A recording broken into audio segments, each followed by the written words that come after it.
সুপ্রিয় শ্রোতারা, গল্পের আসবাই অগ্নিলা চ্যানেলে আপনারা শুনছেন হুমায়ুন আহমেদের লেখা উপন্যাস সবাই গেছে বনে।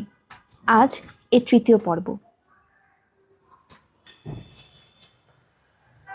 রুনকি যখন প্রথম উঠে এলো টমের ঘরে, তখন টম সিরামিক্সে কিছু ফ্যান্সি পেইন্ট করছিল। 10টি টবের অর্ডার আছে, বিকেল 5টার মধ্যে দিতে হবে। সময় লাগছে খুব বেশি। রুনকিকে ঢুকতে দেখে টম ঘাড় ঘুরিয়ে তাকালো, কিছু বলল না। রুনকি বলল, তোমার সঙ্গে থাকতে এলাম টম। বেশ তো, ভালো করেছ। টম ছবি আঁকায় মন দিল। নীল রংটা ঠিক মানাচ্ছে না, কেমন যেন লেপ্টে লেপ্টে যাচ্ছে। রুনকি গম্ভীর হয়ে বলল, আমি বাবা মাকে সবাইকে ছেড়ে এসেছি, তুমি বোধহয় ঠিক বুঝতে পারছো না। টম ডিজাইন থেকে চোখ তুলেই বলল, বাবা মাকে সঙ্গে নিয়ে আমার সঙ্গে থাকতে আসাটা ঠিক হতো না। আমি বুড়ো বুড়ি সহ্য করতে পারি না। তুমি মন দিয়ে শুনছো না টম? দয়া করে শোনো আমি কি বলছি। তাকাও আমার দিকে প্লিজ। টম তাকালো। আমি তোমার জন্য সব ছেড়ে ছুড়ে এসেছি। রুম, এটা তুমি ভুল বললে। তুমি আমার জন্য আসোনি, এসেছো নিজের জন্য। আমি তোমাকে কখনো আসতে বলিনি।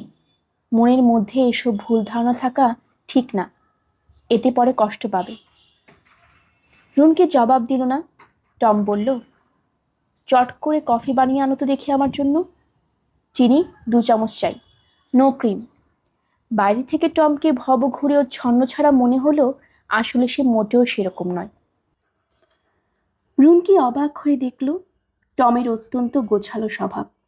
সিগারেট খেয়ে ঘরময় ছড়িয়ে রাখে না, হইচই হুল্লোড় কিছুই করে না। রুনকির ঘুম ভাঙার আগেই সে ঘুম থেকে উঠে ব্রেকফাস্ট তৈরি করে ছবি নিয়ে বসে। ঘণ্টা 3 এক নাগারে কাজ করে। এই সময় তার মূর্তি ধ্যানই পুরুষের মূর্তি। কথা বলে জবাব দিবে না, চা খাবে না, সিগারেট খাবে। সকালে কাজ শেষ হলেই ঘণ্টাখানেক শুয়ে থাকবে চুপচাপ। তার ভাষায় এটি হচ্ছে মেডিটেশন। 12টা নাগাদ লাঞ্চ তৈরি হবে। লাঞ্চ শেষ করেই বেরোবে কাজের খোঁজে।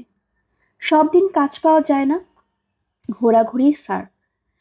তখন সে তার আঁকা চমৎকার একটি ছবি রাস্তার মোড়ে টাঙিয়ে বসে থাকবে। ছবির নিচে বড় বড় হরফে লেখা, একজন দুরারোগ্য ক্যান্সারে মরণাপন্ন শিল্পীকে সাহায্যের জন্য ছবিটি কিনুন। এই শিল্পী গোগ্গার মতো ক্ষমতা নিয়ে জন্মেছেন, কিন্তু হয় ভাগ্যের কি ছলনা, ছবি বিক্রি হয়ে যায় চট করে। যে কোনো ছবি বিক্রি হলেই টম খানিক মন খারাপ হয়। বিড়বিড় করে নিজের মনে, কিছুই ধরে রাখা যাচ্ছে না।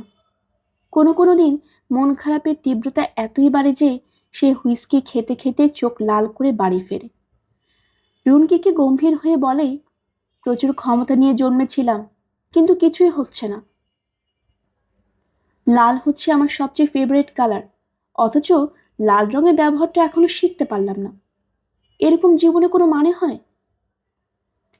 এই জাতীয় কথাবার্তার কোনো অর্থ হয় না, বলাই বাহুল্য। তবু রুনকির ভয় করে। বড় শিল্পী না হয় ভালো।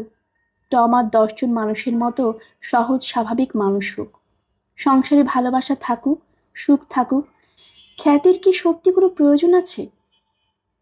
টম অবশ্য রুনকিকে খুব পছন্দ করে। তবু রুনকির ভয় কাটে না। সবসময় মনে হয় একদিন সে হয়তো ভালো মানুষের মতো ঘর থেকে বেরোবে আর ফিরবে না। পৃথিবীতে এক ধরনের মানুষ আছে যাদের ভালোবাসা দিয়ে ধরে রাখা যায় না। রুনকি নিজেকে মানিয়ে নিল খুব সহজেই।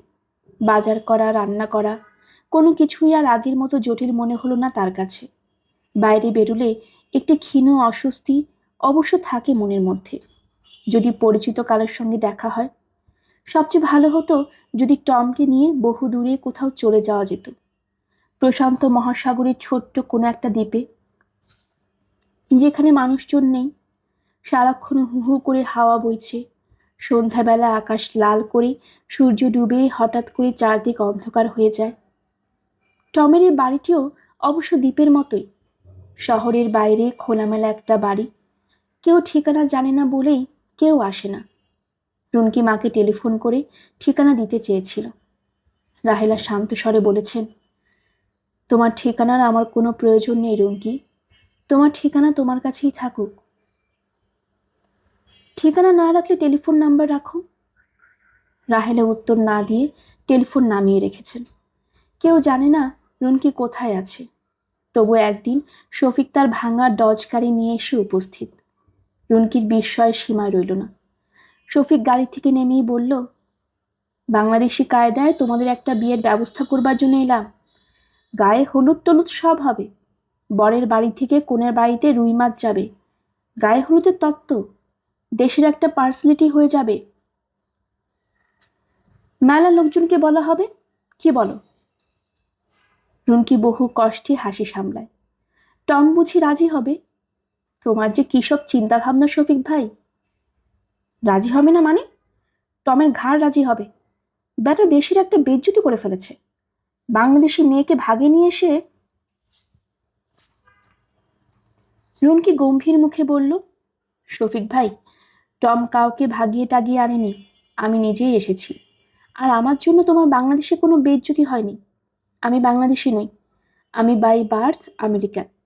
আমার বাবা মার মতো ন্যাচারালাইজড সিটিজেন না। শফিক সারাদিন থাকলো রুনকির ওখানে। দি মেঘনা রেস্টুরেন্ট খোলার ব্যাপারে তার রুনকির সাহায্য দরকার। হুলস্থুল কাণ্ড করতে হবে সেখানে। লাঞ্চ ও ডিনারের টাইমে পল্লীগীতির সুর বাজবে। বাংলাদেশে বিখ্যাত সব শিল্পীদের তেল রঙের নিসর্গ দৃশ্যের ছবি দিয়ে সাজানো হবে লবি। খাওয়ার শেষে হাতে তুলে দেওয়া হবে এক খিলি পান এবং খাঁটি বাংলায় বলা হবে, আবার আসবেন। কিন্তু টাকাটা তুমি পাচ্ছ কোথায়? সবার কাছ থেকে চেয়ে চিনতে জোগাড় হবে, তোমাকেও দিতে হবে, ছাড়াছাড়ি নাই। আমার কাছে আছে কুললে $100। দাও, $100 সই, তোমাকে দিয়ে শুরু।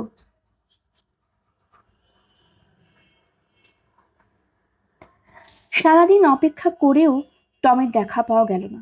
সে আসবে রাত 8টায়। রুজভেল্ট স্কুলের কি একটা ডেকোরেশনের কাজ নাকি পেয়েছে, শেষ করে ফিরবে। অক্টোবর মাস, বরফ পড়ার সময় নয়, কিন্তু আবহাওয়া অফিস বলেছে তুষারপাত হতে পারে। সম্ভাবনা 20% আকাশ অবশ্য পরিষ্কার, ঝকঝকে রোদ। সন্ধ্যার আগে আগে দেখা গেল সব ঘোলাটে হয়ে আসছে। 6:30 থেকে ঝুরঝুর করে বরফ পড়তে শুরু করলো। বছরের প্রথম বরফ। খুশির ঢেউ খেলে গেল চারদিকে।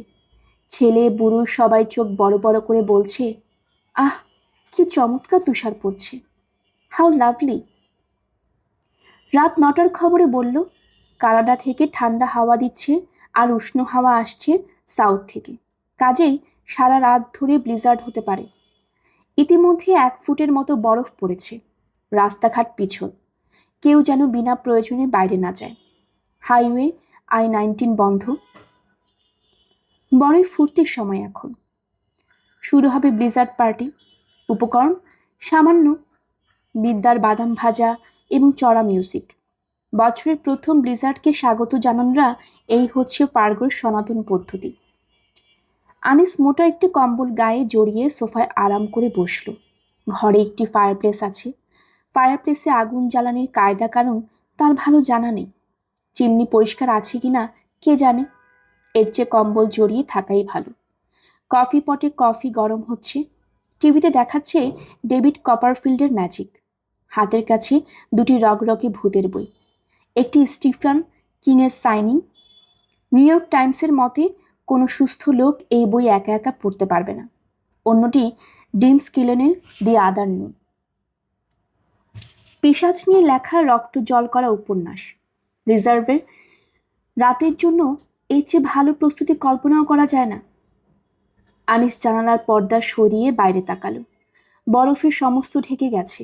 বাতাসের সঙ্গে উড়ছে বরফের কণা। গাছের পাতায় মাখনের মতো থরে থরে তুষার জমতে শুরু করেছে। একটি ধবধবে সাদা রঙের প্রকাণ্ড চাদর যেন ঢেকে ফেলেছে।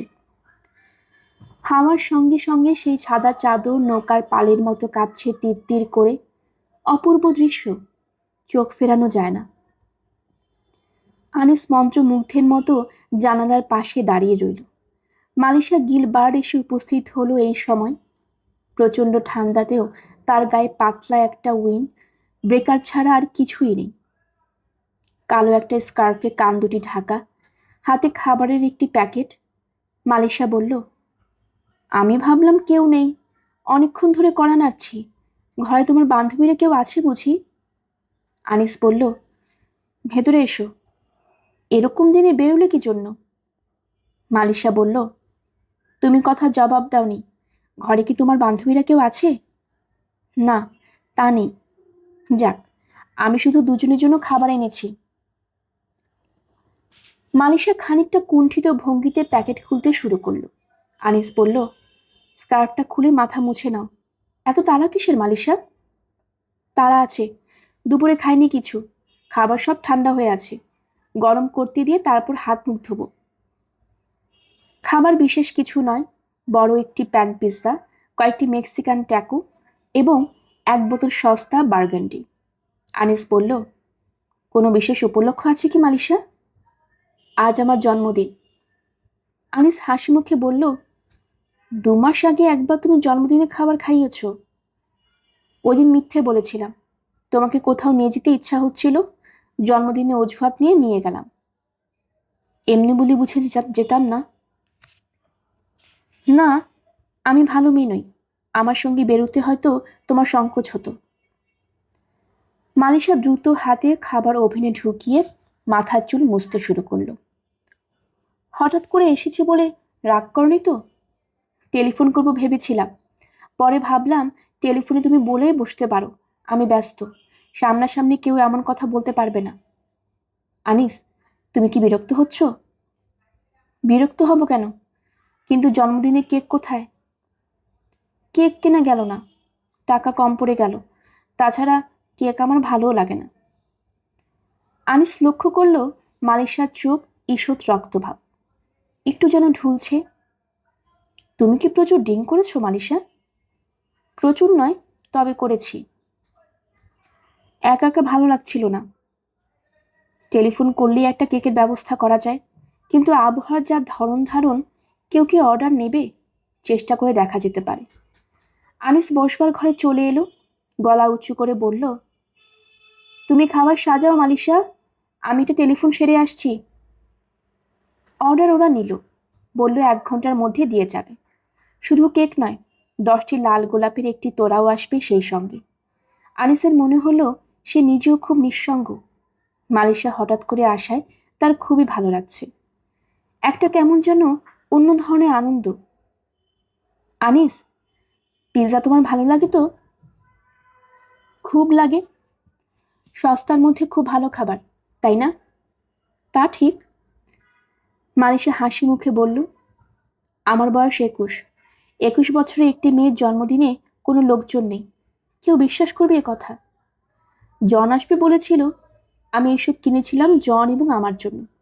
তার নাকি হঠাৎ মাইগ্রেন পেন শুরু হয়েছে। আনিস বলল, জন কে?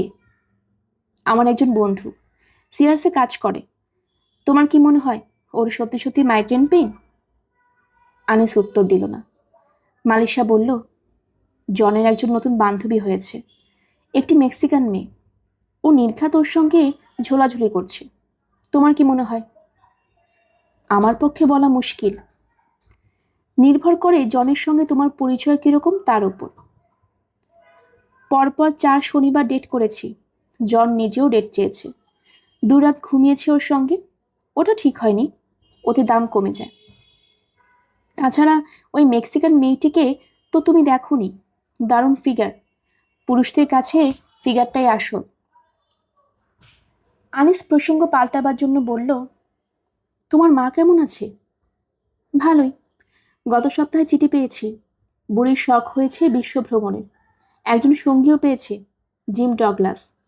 মনে হয় ওই বুড়ো ফুসলে ফাসলে নিয়ে যাচ্ছে। টাকার গন্ধ পেয়েছে, বুঝলে না? দুজনে ফিট করে বিয়েও করে বসতে পারে। তাহলে বড়ই ঝামেলা হবে, হয়তো দেখা যাবে কিছুই পেলাম না। আমার যা ভাগ্য। কোথায় যাচ্ছেন তোমার মা? কে জানে কোথায়, আমি লিখেছি, যাও মা, ঘুরে আসো, তোমার ভালো লাগাই আমার ভালো। এবং ডগলাস সাহেব যখন যাচ্ছেন তখন তো তোমার খুব ফান হবে। মনের কথা নয়, বুঝতেই পারছি, সবই বানানো। মানিষা খাবার কিছুই স্পর্শ করল না, চকচক করে এক গ্লাস বার্গান্ডি খেয়ে ফেলল। তার মনে হয় নেশা হয়েছে, চোখের কোণে লালাব। শোনো আনিস, আমার মনে হয় আমি তোমাকে ভালোবাসি। হাসছো কেন? তোমার কি ধারণা আমার নেশা হয়েছে? মোটেই নয়। আনিস বলল, কফি খাবে? না। শোনো আনিস, আমি মিলিয়নিয়ার হবার সম্ভাবনা খুব বেশি। তুমি কি আমাকে বিয়ে করবে? ভালোই হবে তোমার। আনিস হাসতে হাসতে বলল, টাকার জন্য তোমাকে বিয়ে করতে হবে কেন? তোমার নিজের দাম তো কিছু কম নয়। আমাকে খুশি করার জন্য বলছো? না। নিশানাথ বাবুর কথা মনে নেই? তিনি বলেছিলেন তোমাকে দেখতে ইন্ডিয়ান গডেসের মতো লাগে। আমার মনে আছে। আনিস, আমার যখন টাকা হবে তখন আমি ওই ইন্ডিয়ান ভদ্রলোককে একটি বুইক স্কাইলার গাড়ি কিনে দেব। ওর কি বুইক স্কাইলার গাড়ি আছে? না, ওর সেসবের বালাই নেই। ম্যাকের স্কাইলার গাড়ি ছিল। ম্যাক ছিল দারুণ বড় লোক। ওর সঙ্গে আমি অনেকবার ডেটে গিয়েছি। ও আমাকে একটা ড্রেস কিনে দিয়েছিল যার দাম $275। আমি তোমাকে দেখাবো। আনিস চুপ করে রইল। মালিশা মনে হলো একটু ঢলছে। আনিস বলল, আর খেও না। কেন? খাবো না কেন? বেশি হয়ে যাচ্ছে। তোমার হাত কাঁপছে। হাত কাঁপছে কারণ আমার জ্বর আসছে। আমার শরীর বেশি ভালো নয়। ডাক্তার দেখিয়েছো? না, ডাক্তার দেখাবার মতো কিছু নয়। তাছাড়া আমার হেলথ ইন্স্যুরেন্স নেই। ডাক্তারের কাছে গেলেই গাদাখানিক ডলার লাগবে। সেটা কে আমাকে দেবে? তুমি নিশ্চয়ই দেবে না। কেক চলে এলো 10টার দিকে। সিলোফেন কাগজে মোড়া 10টি লাল টুকটুকে গোলাপ। মালিশা অনেকক্ষণ অবাক হয়ে দেখল ফুলগুলি। আনিস হাসি মুখে বলল, শুভ জন্মদিন মালিশা। মালিশা জবাব দিল না। তার চোখে জল আসছে। সে তা গোপন করবার জন্য অন্যদিকে তাকিয়ে রইল। এ বছর প্রচণ্ড শীত পড়েছে। ফার্গোতে যারা বসবাস করে তারা পর্যন্ত বলছে ন্যাস্টি ওয়েদার। ফেব্রুয়ারি মাসেই 4 ফুটের মতো বরফ জমে গেল শহরে। সন্ধ্যার পর লোকজন আর ঘর ছেড়ে বের হয় না। কেউ যে শপিংয়ে গিয়ে ঘুরে ফিরে মন তাজা করবে সে উপায় নেই। ঘণ্টাখানেক গাড়ি ঠান্ডায় পড়ে থাকলেই আর স্টার্ট নেবে না। বড় বড় উইন্টার সেল হচ্ছে, সেখানে পর্যন্ত লোকজন নেই। টমের দিনকাল বেশ খারাপ হয়ে গেল। কাজ নেই। গোটা ফেব্রুয়ারি মাসে বাচ্চাদের বইয়ের একটি ইলাস্ট্রেশন ছাড়া আর কোনো কাজ জুটল না। রাস্তায় দাঁড়িয়ে ছবি বিক্রিও বন্ধ। এই প্রচণ্ড ঠান্ডায় পায়ে হেঁটে কেউ চলাফেরা করে না। সবাই বের হয় গাড়ি নিয়ে। কার দায় পড়েছে গাড়ি থামিয়ে ছবি কিনবে? সবচেয়ে বড় অসুবিধা হচ্ছে বাড়িটা ছেড়ে শহরতলি একটা অ্যাপার্টমেন্ট নিতে হয়েছে। সেখানে রান্নাঘর এবং বাথরুম শেয়ার করতে হয়। টম বেশ কয়েকবার বলেছে এই শহর ছেড়ে অন্য কোথাও যাবে, কিন্তু বলা পর্যন্তই। সে নাকি বরফে ঢাকা শহরের কয়েকটি ছবি এঁকেই বিদায় হবে। ছবি এঁকে ফেললেই হয়, কিন্তু এখনও তার মন মতো বরফ জমা হয়নি। প্রকৃতির কাছে সম্পূর্ণ পরাজিত একটি শহরের ছবি আঁকব, তারপর বিদায়। বুঝলে রুমকি, এখনো সময় হয়নি। পরাজিত হবার আর কি বাকি থাকে কোথায়? অনেক বাকি, এখনো বাকি আছে। এই অ্যাপার্টমেন্টটিতে রুনকির গা ঘিন ঘিন করে। যে মেয়েটির সঙ্গে রান্নাঘর ও বাথরুম শেয়ার করতে হয় সে সব কিছু বড় ময়লা করে রাখে। গভীর রাত পর্যন্ত হাই ভলিউমে গান শোনে। সময়ে অসময়ে টমের কাছে সিগারেট চায়। ভালো লাগে না রুনকির। অস্বাস্থ্যকর পরিবেশ। প্রায় অ্যাপার্টমেন্টের সিঁড়িতে মদ খেয়ে লোকজন গলা ফাটিয়ে চেঁচায়। কিছুদিন আগেই পুলিশ এসে 6 নম্বর ঘর থেকে একটি লোককে ধরে নিয়ে গেল। এই জায়গা ছেড়ে কোথাও যেতে পারলে হাফ ছেড়ে বাঁচা যায়, কিন্তু যাবার উপায় নেই। এর চেয়ে সস্তায় ফার্গোতে অ্যাপার্টমেন্ট পাওয়া যাবে না। টম নিজেও অনেক খোঁজাখুঁজি করেছে, কিন্তু ওর হাতে একেবারেই খালি। অবস্থা এরকম চললে আনএমপ্লয়মেন্ট বেনিফিটের জন্য হাত পাততে হবে। টমের তাতে খুবই আপত্তি। আমি কি ভিখিরি যে আনএমপ্লয়মেন্ট নেব? যখন কিছুই থাকবে না তখন কি করবে? তখন অন্য কোথাও যাব, এ নিয়ে তোমাকে ভাবতে হবে না। কোনো কাজ টাজ করে টমকে সাহায্য করার ইচ্ছা হয় রুনকির, কিন্তু শীতের সময়টা কাজ পাওয়া খুব মুশকিল।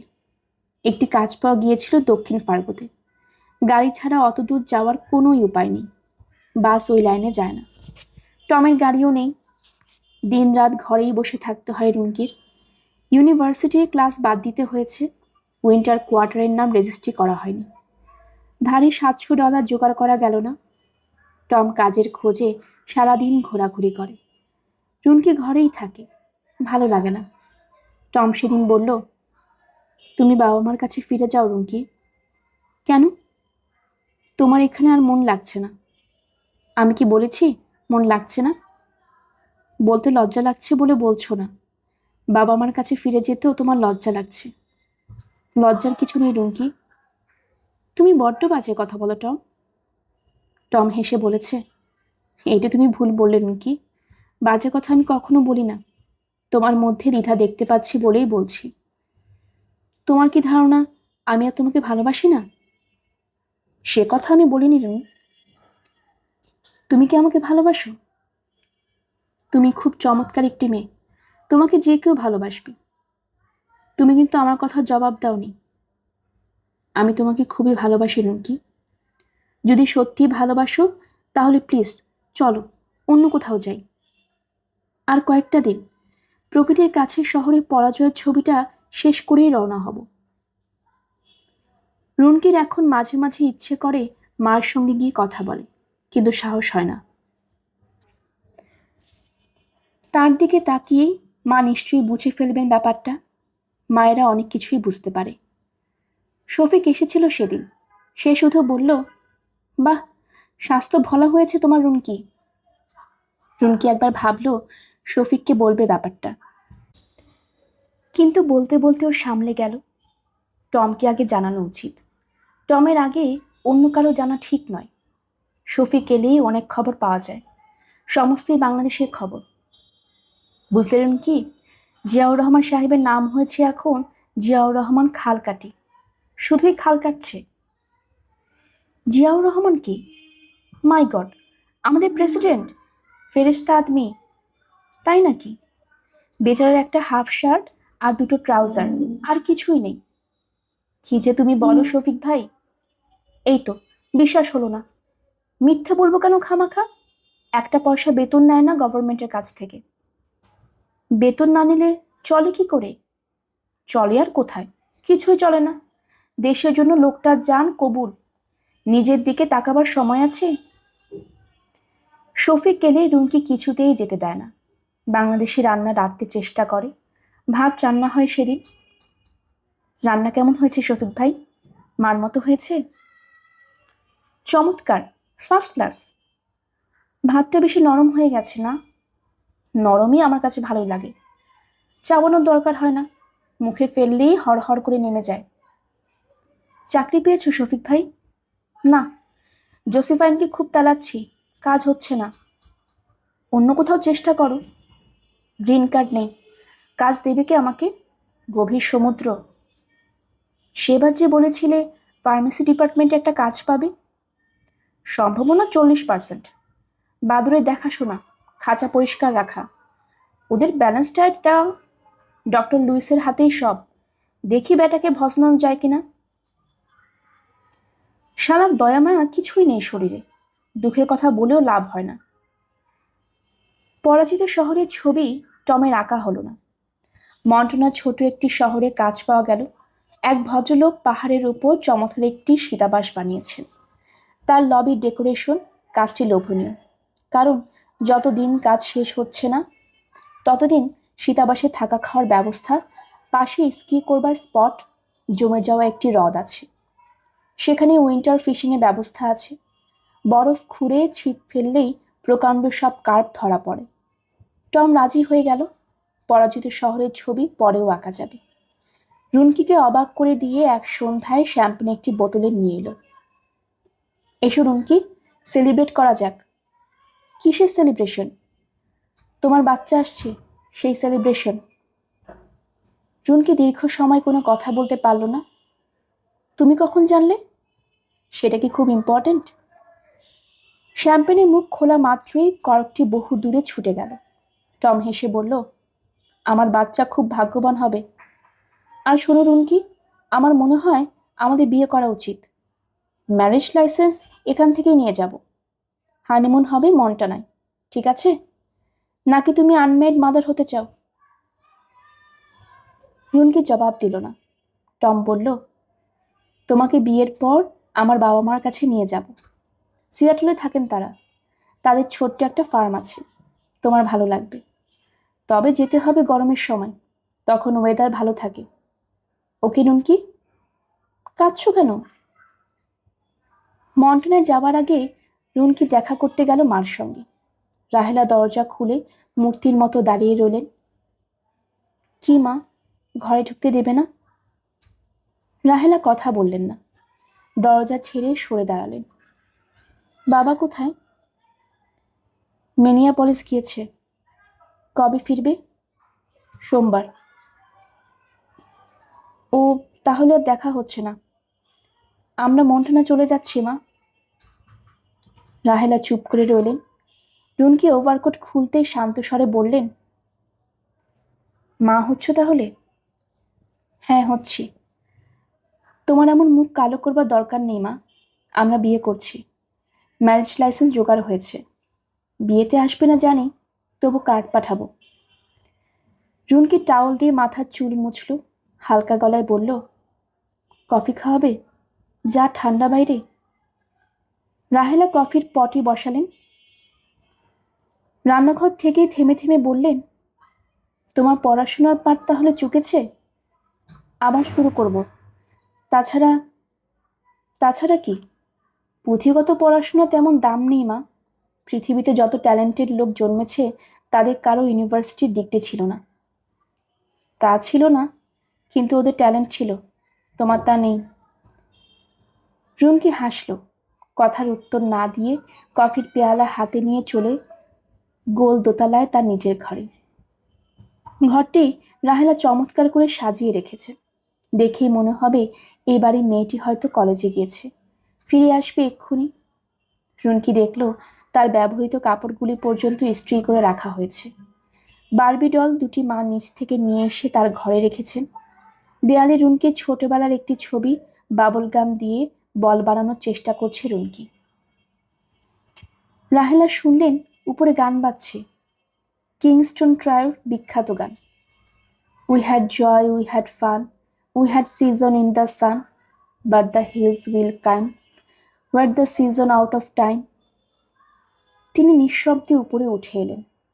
রুনকি কার্পেটে পা ছড়িয়ে চুপচাপ বসে আছে, ক্লান্ত বিষণ্ণ একটি ভঙ্গি। কাঁদছে নাকি? রাহেলা বললেন, রুনকি, তুমি কি দুপুরে খাবে এখানে?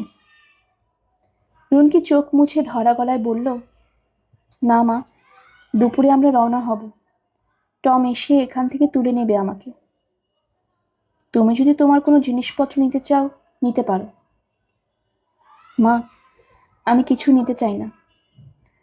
রুনকি চোখ মুছে বলল, তুমি কি আমার বাচ্চাটির জন্য দুটি নাম দেবে? একটি ছেলের নাম, একটি মেয়ের নাম। রাহেলা থেমে থেমে বললেন, আমার নাম তোমাদের পছন্দ হবে না রুনকি, তোমরা নিজেরা নাম বেছে নাও।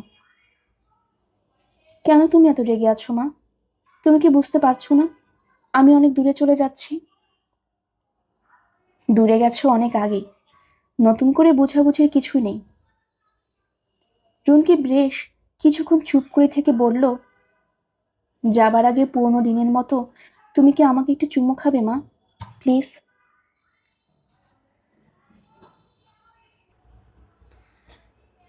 নিশানাথ বাবু খুব সকালে ঘর ছেড়ে বেরিয়েছেন। উদ্দেশ্য আশেপাশের গ্যারাজ সেলগুলি খুঁজে দেখা। প্রি উইন্টার গ্যারাজ সেল শুরু হয়েছে। বুড়ো বুড়ির দল অপ্রয়োজনীয় জিনিসপত্র গাড়ি গ্যারাজে সাজিয়ে বসে আছে, মূল্য নামমাত্র। নিশানাথ বাবু সকাল থেকে এসব দেখে বেড়াচ্ছেন। গ্যারাজ সেলে ঘুরে বেড়ান তার বাতিকের মতো। যেসব জিনিস তিনি গত 14 বছরে কিনেছেন তার মধ্যে একটি প্রকাণ্ড পিয়ানো পর্যন্ত আছে। এম স্ট্রিটের দুতলা বাড়ি গ্যারাজ সেলে কেনা জঞ্জাল দিয়ে তিনি ভর্তি করে ফেলেছেন। নতুন কিছু কিনে রাখবার জায়গা নেই, তবু কিনছেন। আজ তার একটি ফুলদানি পছন্দ হলো, জার্মান সিলভারের ফুলদানি, খুব সুন্দর কাজ, দাম লেখা আছে $1। এর চেয়ে কমে দিতে পারো? $1 বড্ড বেশি মনে হচ্ছে। যে বুড়ো জিনিসপত্র সাজিয়ে বসে আছে সে অবাক হয়ে বলল, $1 কি যথেষ্ট কম নয় ডক্টর নিশানাথ? নিশানাথ বাবু দেখলেন বুড়ো হচ্ছে স্ট্যাটিস্টিক্সের স্ট্যানলি। মাংকি ক্যাপের সমস্ত মুখ ঢেকে রেখেছে বলে চেনা যাচ্ছে না। Good morning Stanley. Good morning. Coffee খাবে? গ্যারাজ সেল উপলক্ষে কফি পাওয়া যাচ্ছে, 50 cent charge, free refill. Nishanath babu 50 Saint দিয়ে 1 পেয়ালা কফি নিলেন। বিক্রি টিক্রি কেমন? মন্দ নয়, $9.5 বিক্রি করেছি। বসো তুমি, ওই চেয়ারটাতে বসো। নিশানাথ বাবু অবাক হয়ে স্ট্যানলির দিকে তাকালেন। এই লোকটি মাসে $4,000 মতো পায়। দুপুরের একটি সাদা সিধা লাঞ্চের জন্য খরচ করে $30-40, অথচ সে বাড়ির যত সব জঞ্জাল সাজিয়ে $9.5 বিক্রি করে কি খুশি। স্ট্যানলি ভারী স্বরে বলল, ওল্ড হোমে যাওয়ার প্রস্তুতি বুঝলে? জিনিসপত্র সব বিক্রি টিক্রি করে হাত খালি করছি। প্রস্তুতি কি একটু সকাল সকাল নিয়ে ফেলছি না? উফ, রিটায়ার করবার টাইম হয়ে আসছে, বছর 2 আছে মাত্র। নিশানাথ বাবু জার্মান সিলভারের ফুলদানি ছাড়াও একটি বড় আয়না কিনে ফেললেন। আয়নাটির দাম পড়ল $3। স্ট্যানলি বারবার বলল, আয়নাটায় খুব জিতে গেলে। আমার স্ত্রী ইটালি থেকে 600 লিরা দিয়ে কিনেছিল। তিনি বাড়ি ফিরলেন 11টার দিকে। কি আশ্চর্য, রুনকি বসে আছে বারান্দায় ইজি চেয়ারে। রুনকি হাসি মুখে বলল, গ্যারাসেলে গিয়েছিলেন চাচা? ইস, কি যে এক রোগ বাঁধিয়েছেন। ভেতরে আয় রুনকি। আজ কি কিনলেন? জার্মান সিলভারের একটা ফুলদানি আর একটা আয়না। তুই নিবি? না।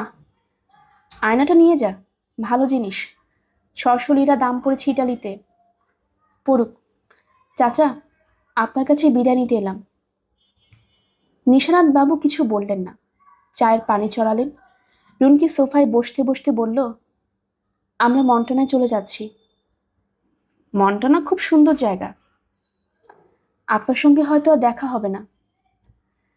নিশানাথ বাবু দীর্ঘ সময় চুপ থেকে বললেন, অল্প বয়সী মেয়ে নিরাশ ভঙ্গিতে কথা বলে ভালো লাগে না।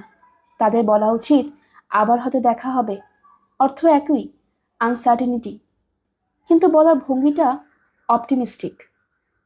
চায়ের সঙ্গে আর কিছু খাবি? না চাচা, আপনাকে একটা খবর দিই, আমরা বিয়ে করছি। জানি, শফিক বলেছে। বাঙালি কায়দা নাকি বিয়ে হবে? না, সেরকম কিছু না। নিশানাথ বাবু চা বানিয়ে এনে দেখেন রুনকি কাঁদছে। তিনি শান্ত স্বরে বললেন, কাঁদছিস কেন মা? চাচা, আমি কি ভুল করছি? কোনটা ভুল আর কোনটা নয় তা বোঝা মানুষের সাধ্যের বাইরে। ও নিয়ে চিন্তা করিস না, চা খা। রুনকি চায়ে চুমুক দিল। নিশানাথ বাবু গাঢ় স্বরে বললেন, খিদিরপুরে এক কলেজে অঙ্ক পড়াতাম, বুঝলি রুনকি? কি নিদারুণ অভাব গেছে আমার। আর এখন পাস বই দেখলেই তুই চমকে উঠবি। আমি যদি খিদিরপুরে পড়ে থাকতাম সেটা ভুল হতো, আবার আমেরিকা আসাটাও ভুল হয়েছে। তাহলে ঠিক কোনটা? রুনকি চুপ করে রইল।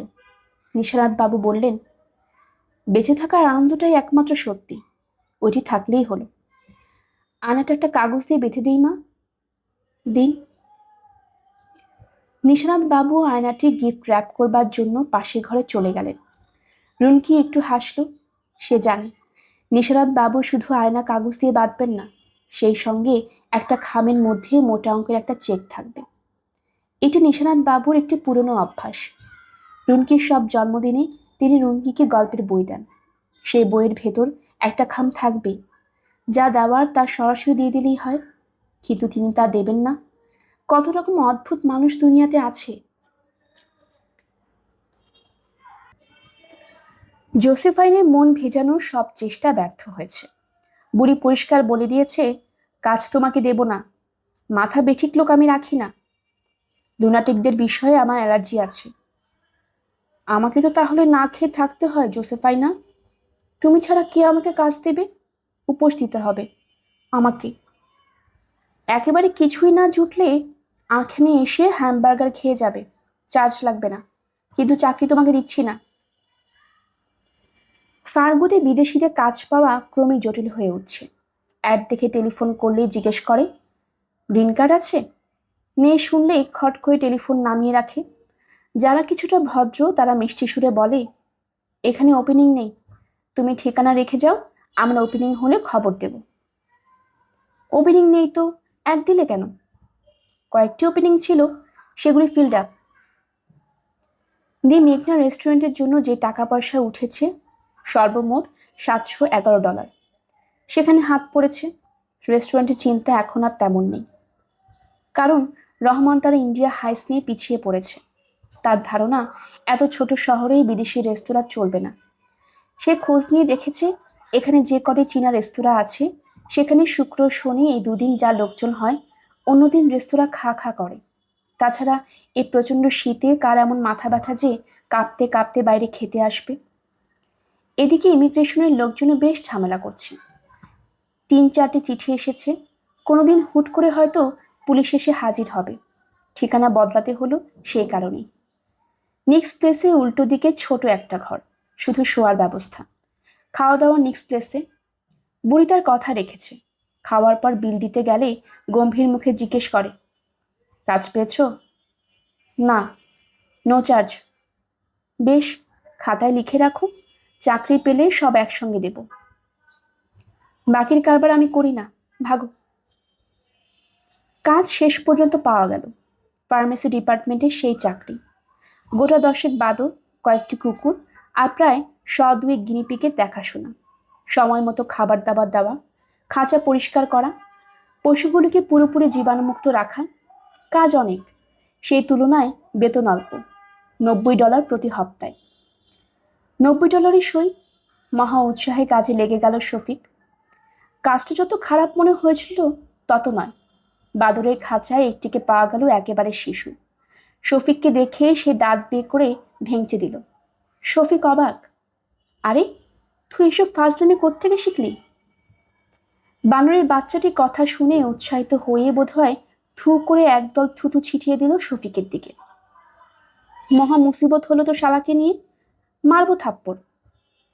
বাচ্চাটি গালি শুনে উৎসাহিত হয়ে খুব লাফালাফি শুরু করলো। তার আনন্দের সীমা নেই।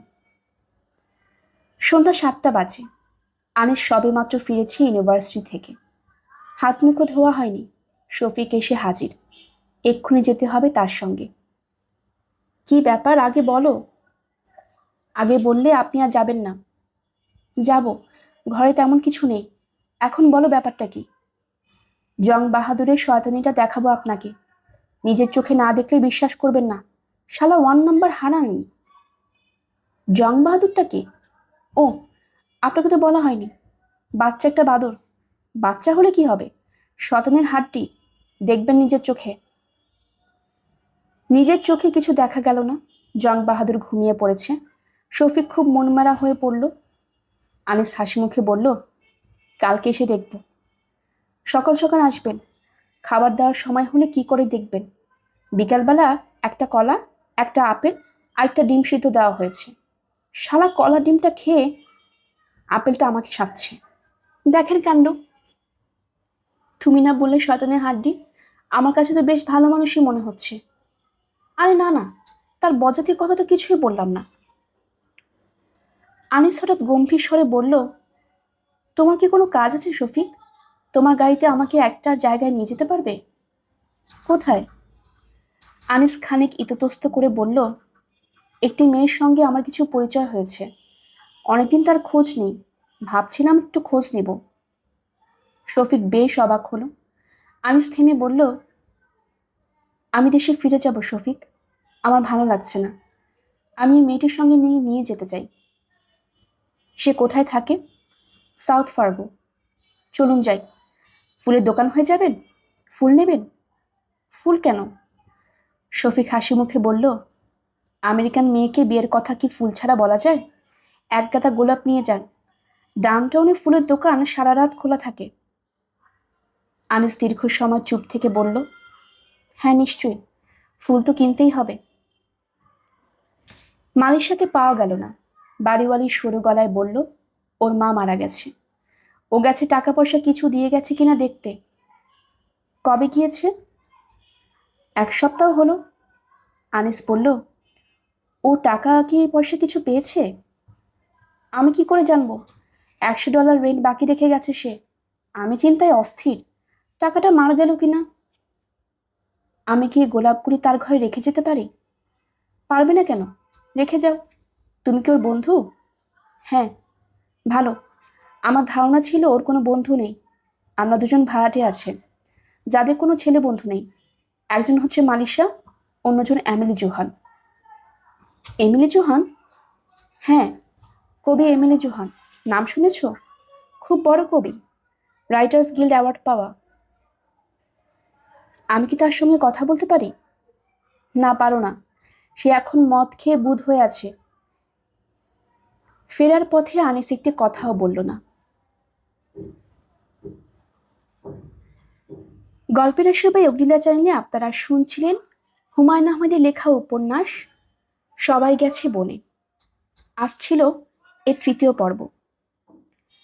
আপনারা যারা নতুন আমাদের চ্যানেলটি শুনছেন, কাইন্ডলি চ্যানেলটি সাবস্ক্রাইব করে নেবেন। আশেপাশে যারা আছেন তাদের সবাইকে জানিয়ে দিবেন। পরবর্তী পর্ব শোনার জন্য আপনাদের সবাইকে আমন্ত্রণ জানানো হলো। সবাই ভালো থাকবেন। ধন্যবাদ।